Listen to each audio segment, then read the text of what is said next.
ಕಡೆ ತೆಲಂಗಾಣದಲ್ಲೂ ಮಳೆ ಅಬ್ಬರ ಇದ್ದು ನಗರಂ ಅನ್ನೋ ಹಳ್ಳಿಯಲ್ಲಿ ಪ್ರವಾಹ ಹಿನ್ನೆಲೆಯಲ್ಲಿ ಗರ್ಭಿಣಿಯನ್ನ ಆಂಬ್ಯುಲೆನ್ಸ್ ಬಳಿಗೆ ಎತ್ಕೊಂಡು ಹೋಗಿ ಆಸ್ಪತ್ರೆಗೆ ದಾಖಲಿಸಲಾಯಿತು.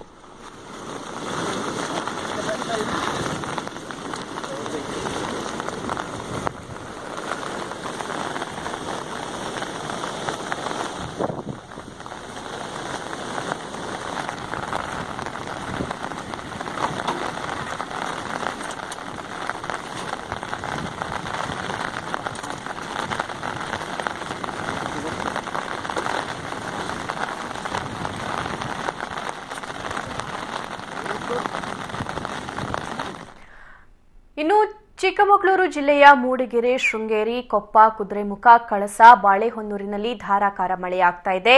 ಈ ಹಿನ್ನೆಲೆಯಲ್ಲಿ ಭದ್ರಾ, ತುಂಗಾ, ಹೇಮಾವತಿ ನದಿ ಭೋರ್ಗರೆತಾ ಇದೆ.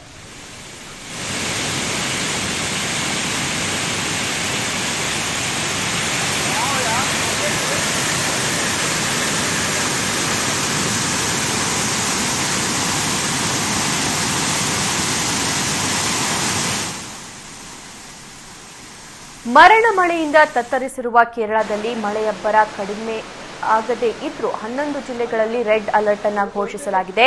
ಕರ್ನಾಟಕದ ಕರಾವಳಿ, ದಕ್ಷಿಣ ಕರ್ನಾಟಕದಲ್ಲಿ ಇನ್ನು 3-4 ದಿನ ಧಾರಾಕಾರ ಮಳೆಯಾಗಲಿದೆ ಅಂತ ಹವಾಮಾನ ಇಲಾಖೆ ಎಚ್ಚರಿಸಿದೆ.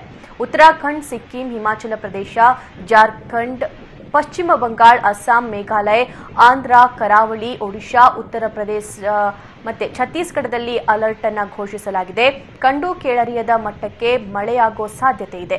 37 ಮಂದಿಯನ್ನ ಬಲಿ ಪಡೆದಿರೋ ಮರಣ ಮಳೆಯಿಂದ ಉಂಟಾಗಿರುವ ನಷ್ಟಗಳ ಸಮೀಕ್ಷೆಗಾಗಿ ಕೇಂದ್ರ ಗೃಹ ಸಚಿವ ರಾಜನಾಥ್ ಸಿಂಗ್ ಕೇರಳಕ್ಕೆ ಭೇಟಿ ನೀಡಿದ್ದು ವೈಮಾನಿಕ ಸಮೀಕ್ಷೆ ಕೈಗೊಳ್ಳಲಿದ್ದಾರೆ.